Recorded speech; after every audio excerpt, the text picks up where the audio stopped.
After days of downside pressure, some upside has shown itself. This is good for considering over what could have happened over the last few days on this chart. Breaking below inflection is a big move, but can expose longs to further pressure. It's a good thing that the longs were reacquired above inflection. Welcome back to the channel on this Thunder Thursday. This is ARCa, and let's dive into ticker symbol GTII. Let's kill 'em, team.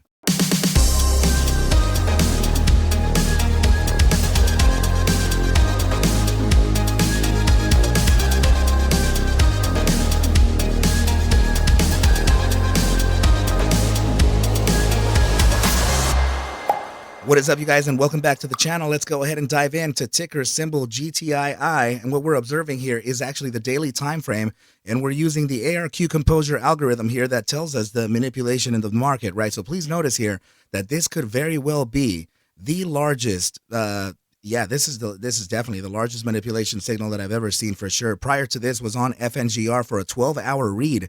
So I will say that these are multiple criteria to meet in order for it to validate a daily signal here. I mean, this means maintaining that signal, maintaining the criteria throughout the entire day in order for it to validate that it's a good manipulation signal, which is why it happens more often in the shorter time frames. But this is massive, right? So, and the reason why I mentioned this is because, yeah, you can see here that the manipulation signal came in and then bam, price action reached all the way to the bottom side, right? So that's not good. But I will say that this is tailing into something else. Let's go down to the bi-hourly time frame because there is a strike there as well. So check this out. This bi-hourly strike is leading towards an upside. Very curious, right? So now let's do more of an investigation here. So let's tighten this up a bit, right? And then let's go into a very, very tiny time frame, the 10-second interval.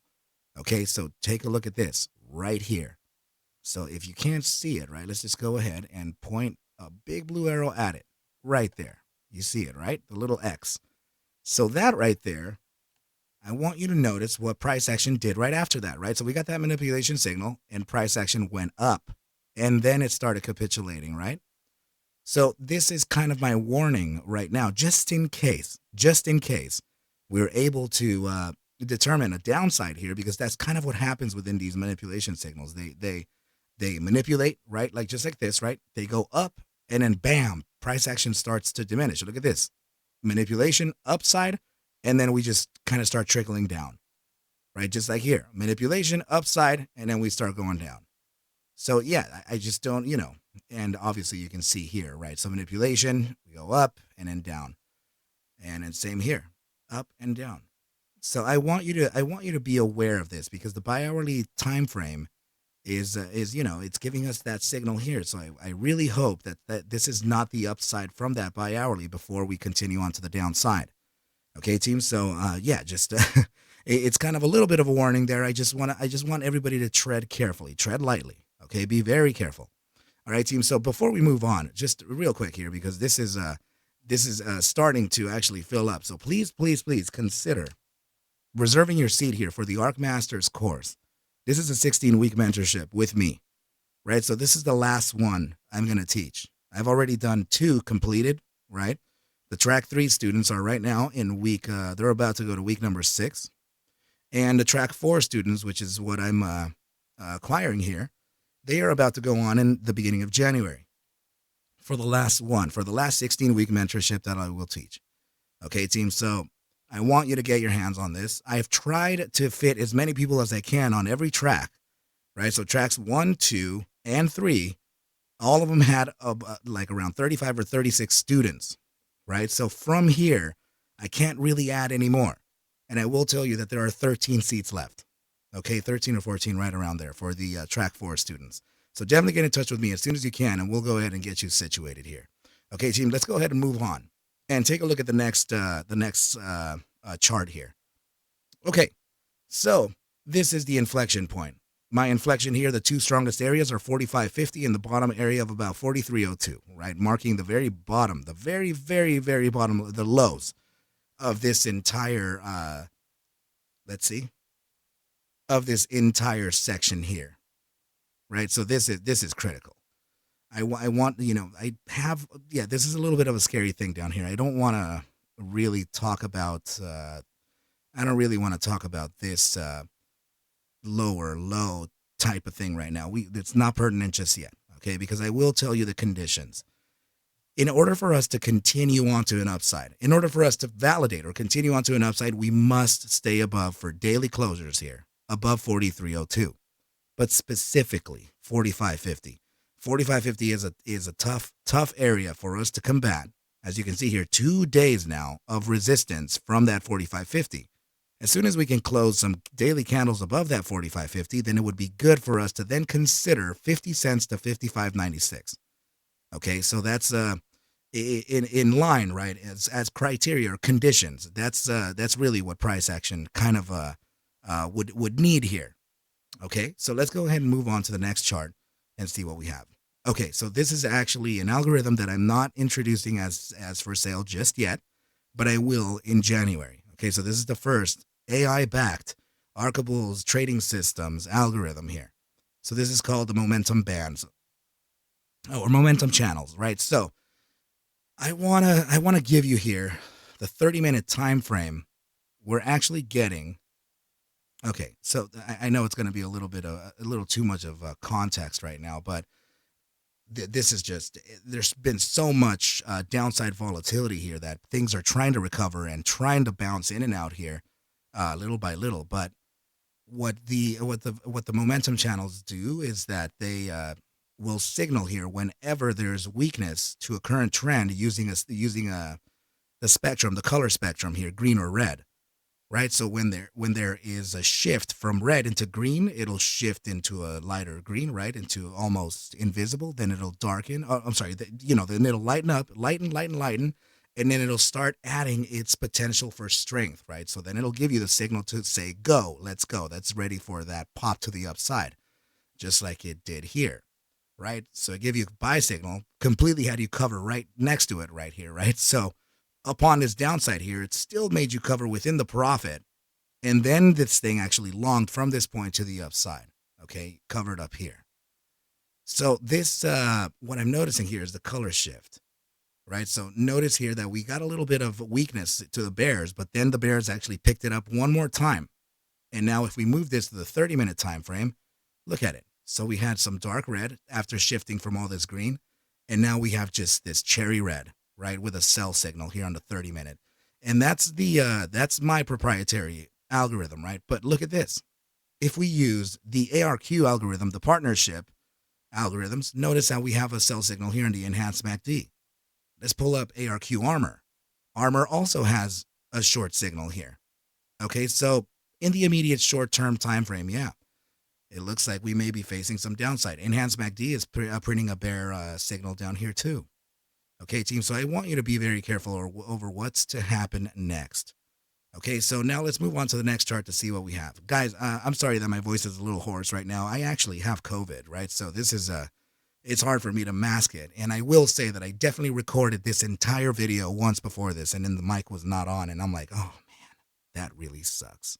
So if you have made it this far in the video, please go ahead and send me send me something in the chat below, in the comments below, to tell me that I'm still here supporting you, my brother. It's all good. So if my voice starts going away, don't run away. I'm still here, right? So please also keep that in mind, that my psychology could be affected here in respects to the to the illness, right? We don't want to execute based on a weak psychology here, okay, team? So let's go ahead and move on here. This is a descending broadening wedge, and it's very curious that we were able to catch that very bottom side of the formation before a bounce to the upside. And this is the discretionary resistance, just like we said before. But in a simplified manner, 45.50 to 50 cents. That's your range here. So in order for us to get to the 50 cents, of course, we need to combat the 45.50, close above it, right? A couple days closure, maybe 1 day closure should be fine, and then move on upwards to resist from that 49.99 or 50 cent. Come back down, validate again the 45.50, and then move onwards, right? The resistance would then be 53.46 to around 56.10 before we come back down to that 50 cent and validate it as a support before a continuation. So those are the conditions here in order for us to reacquire the upside. Okay, team. So now looking at volatility versus momentum here, it's looking pretty nice. 8-hour time frame with an upside pivot, and the volatility is actually contracting. So let's take a look at this in the 4-hour time frame. 4-hour time frame as well. Upside pivot, contraction happening there. I don't like that the contraction is happening honestly here, but even the bi-hourly time frame is still suggesting an upside. So there could be still some limited upside to go here before we can consider some downside. But yeah, it's now feeding into the 12-hour time frame, and we're still in expansion here, right? But this zone here, the 50% is neutrality, neutrality. So, volatility would really have to shift here in order for us to continue on that direction, on that path. Same situation here with the daily upside pivot with expansion happening, right? So let's just see how we're going to move on from here. I'll put this back in the 8-hour time frame. Let's go ahead and move on to the next chart. So this is going to be the accumulation distribution. So please notice here that, we have 7 days and 13 hours to close. And it would be great to close this monthly with maybe some more upside so that we can, something tells me that we may actually fail this pivot. This was the strongest pivot that I've ever seen historically on the GTII asset for a recovery, right? But it did happen arguably within this candle here. So now this candle, the next monthly one, we've been facing some serious downside here. So we'll be able to tell in 7 days and 13 hours exactly what happens to this, right? Because if we face the downside here, then that means that there's still more distribution to give away. And that would be pertinent to the fact that this asset is up, let's see, from the beginning of its trading to right now, the asset is up 20,400% up, right? So that's there's a lot of distribution that technically can still happen here, right? Because it's just so far up. It's ridiculously up. All right, team. So let's go ahead and take a look at the last part of the analysis here. So 30-minute immediate short-term time frame, RSI. We have a short-term upside here before a resistance, and then this would actually continue on a downside. But I can see where the downside is going to. This is the 3-hour time frame RSI. We're likely to get caught right there. So we'll get this upside here, short-term, right? Then we'll resist from that SMA 14, drop in here, cascade into the hourly, bi-hourly, and then into the 3-hour. The 3-hour being here will fall right into that SMA 14 where the gravitational zone is. We'll catch the SMA 14, and this, the cyan blue line would be the RSI signal representing price, right? So we will actually drop in here, support from this zone here, which is the gravitational zone of the bear strength percentile before a bounce to the upside. In that case, we would then avoid the gravitational zone here on the 4-hour time frame with an upside pivot. Same situation with the 8-hour. And then that would just mean that the 12-hour time frame would escape the gravitational zone here before a downside, right? So if it does do it, it'll catch that SMA 14 and bounce. So, and then I would feel more comfortable talking about the daily, bi-daily, the 3-day and 5-day RSIs, as they're waiting to see what the what momentum would do, right? So please remember that that's how you observe momentum. It's cascading from the shorter time frames into the larger time frames, kind of like a wave. All right, team. So I think that's pretty good to leave off here. Please remember to to grab yourselves a seat on the ARC Master's course, as I will not visit this course again, and we would finish off the 16-week mentorship with the Track Force students. Okay, team. Thank you so much, everybody, for coming on by, and please take whatever I do show and iterate within these videos as just a form of entertainment, as I cannot suggest for you to buy, sell, or hold any assets whatsoever. Never, never, never, never, never, never, never. I need you to do your own due diligence and everything will be cool. But with that said, team, I wish you well, a very, very good rest of your night. And I will catch you at the bell mañana.